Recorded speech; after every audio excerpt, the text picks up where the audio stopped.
ऐसे धार्मिक प्रोग्राम से जुड़ने से हमारी जो युवा पीढ़ी है वो भी जुड़ेगी, क्योंकि आज का जो समय है, समय के अनुसार चलना भी जरूरी है, लेकिन हम धीरे धीरे अपने यहाँ की जो संस्कृति है, अपने यहाँ के जो धर्म है, उसको भूलते जा रहे हैं। तो ऐसे सामाजिक कार्यकर्ता सोनलाल जी बाम्बू जी को मैं बहुत बहुत धन्यवाद देती हूँ कि ऐसे आयोजन हमारे यहाँ हमारे बीच में होने चाहिए, ताकि हमारे अंदर जो एकता है वो बनी रहे।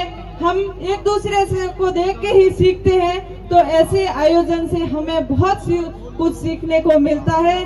शायद समाज में एकता हो, शायद अन्य कार्य के लिए हमें आगे बढ़ना हो, तो एक दूसरे को देख के हमें जो हिम्मत मिलती है वो और कहीं से भी नहीं।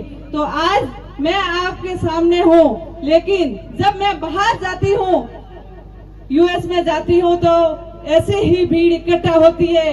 बोलते हैं कि रूमा जी राजस्थान से आ रहे हैं। अगर राजस्थान से आ रहे हैं और राजस्थानी ड्रेस पहनी हुई है, तो वहाँ की महिलाएं ये सोचती है कि हम भी उनके जैसी ड्रेस पहन के उनका स्वागत करेंगे। तो बहुत खुशी मिलती है कि हमारे राजस्थान की धरोहर का कितना मान सम्मान मिलता है। तो कभी भी अगर आप कहीं जा रहे हैं, कुछ कार्य करना चाह रहे हैं, जिसके मन में जो संकोच है, उस संकोच को त्याग दीजिए। आप अपने मान सम्मान के साथ में जो भी कार्य करना चाहे, घर बैठे अपने गांव से, अपनी ढाणी से शुरुआत कर सकते हैं। क्योंकि जब मैंने काम की शुरुआत की, तब मैंने ये बिल्कुल नहीं सोचा था कि मैं इस काम को इस मुकाम तक लेके जा पाऊंगी, लेकिन मुझे मेरे तो खुद पर पूरा विश्वास था कि मैं सही रास्ते चलूंगी और सही काम है वो मेरी माताओं और बहनों को साथ में लेके चलूंगी। क्योंकि कार्य की हर किसी को जरूरत है, लेकिन मेरी गांव की जो माताएं और बहनें हैं, उनके मन में हमेशा संकोच रहता है कि हम कम पढ़ी लिखी है और हम गांव में रहते हैं तो हम कुछ नहीं कर पाएंगे। लेकिन मैं आपको कहती हूँ, आज से 16 साल पहले सोशल मीडिया का जमाना नहीं था, लेकिन आज हमारे पास में फोन है। इस फोन का अगर सदुपयोग किया जाए तो हम पूरी दुनिया घर बैठे देख सकते हैं। हमें जो सीखना है वो घर बैठे सीख सकते हैं। लेकिन दुख इस बात का है कि हम फोन का सही उपयोग नहीं करके, दुरुपयोग करके हमारा टाइम वेस्ट कर रहे हैं, और लोगों को लगता है कि ये जो फोन है ये अनयूज का है। तो अपन को ऐसा नहीं करना है। हमें सही पॉजिटिव सोच से सोचना है और अच्छा कार्य करना है।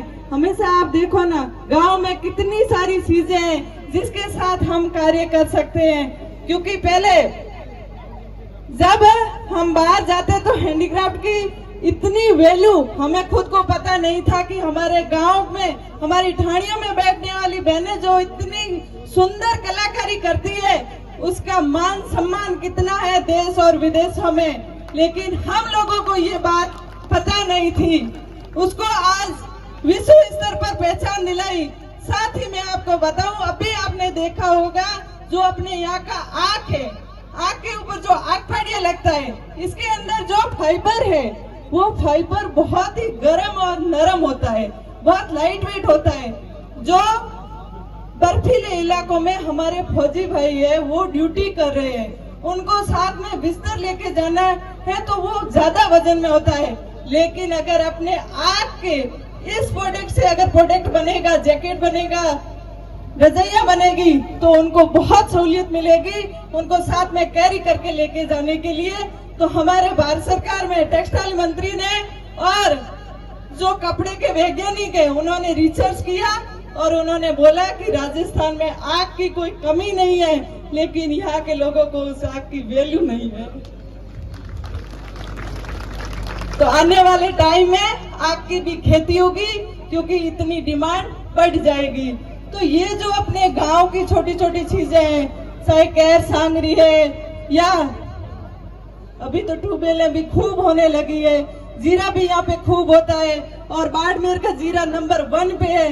लेकिन अपन क्या करते हैं, बोरियों भर के ऊंजे की मंडी में ले जाके बेच देते हैं। अगर उसी की आज अपन इतने लोग बैठे हैं, एक ऐसी वेबसाइट तैयार करें कि हमारे बाड़मेर में जो भी खाद्य सामग्री यहाँ पे जो होती है उसका हम अलग लेवल से मार्केटिंग करें तो वो मंडी वाले भाव नहीं, भाव हम तय करेंगे। हमारी जो मेहनत लगती है उसका भाव हम तय करेंगे, उतने वेजेस हमें मिलने चाहिए, ये हमारा अधिकार है। तो आप लोग सोचिए, जो पढ़े लिखे बच्चे हैं वो बाहर जाके नौकरी कर रहे हैं, लेकिन वही हमारी अगर मदद करे तो हम बाड़मेर के गांव की चीजों को कहां तक ले जा सकते हैं, और वो भी अपनी वैल्यू के साथ में, अपने हक के वेजेस के साथ में। तो इसके लिए हमें जागरूक होना जरूरी है, क्योंकि ऐसी चीजें हमारे आसपास में पड़ी है लेकिन हमें दिखती नहीं है। उस पर रिसर्च करेंगे। जब मैं अमेरिका गई थी हार्वर्ड यूनिवर्सिटी में, तो पहले तो मुझे लगा कि मैं तो अच्छी स्कूल में भी नहीं पढ़ी, कॉलेज के बारे में भी नहीं मालूम, लेकिन मैं हार्वर्ड में जाके क्या करूंगी। जब वहां गई और वहां का एजुकेशन देखा, वहां के स्टूडेंट्स की जो ललक थी सीखने की वो देखी, तो मुझे लगा कि हमारे यहाँ पे राजस्थान शिक्षा में कितना पीछे है। जिस तरीके से मेरी 8वीं में स्कूल छूट गई, आज भी बच्चों की स्कूल छूट जाती है, तो उनके लिए मुझे कुछ करना है, यही सोच के वापस आई थी। और यहाँ आके एक अक्षरा छात्रवृत्ति के नाम से हमने योजना शुरू की आज से 5 साल पहले, और हर साल 20 से 25 लाख रुपए उन बच्चों और बच्चियों को जाता है जो पढ़ना चाहते हैं लेकिन किसी कारण वो पढ़ नहीं पाते हैं, वो अपनी शिक्षा जारी रखे, इसके लिए हर साल जाता है। और इस साल हमने इस योजना में और नवाचार किया है, क्योंकि हमारे ग्रामीण क्षेत्र की जो बेटियां हैं उनको इंजीनियरिंग और मेडिकल फील्ड में आगे बढ़ने का मौका बहुत कम मिलता है। उनको जागरूक करने के लिए हम एक बच्ची को 1 लाख का अवार्ड और साथ में प्रशस्ति पत्र देके उनको सम्मानित करेंगे। ऐसी टोटल 8 बच्चियां रहेगी जिसमें 8 लाख रुपए की राशि दी जाएगी। तो ऐसे करके उनको देख के और भी बच्चे प्रेरित होंगे। तो शिक्षा के प्रति, स्वास्थ्य के प्रति, रोजगार के प्रति हमेशा मेरा यही उद्देश्य रहता है कि मैं दूसरी बहनों को भी मेरे साथ में जोड़ के आगे चलूं। और आप सभी से भी यही गुजारिश है कि इस तरीके से सामाजिक प्रोग्राम में जो अभी नशा मुक्ति का जो प्रोग्राम चलाया है ये बहुत ही सराहनीय है।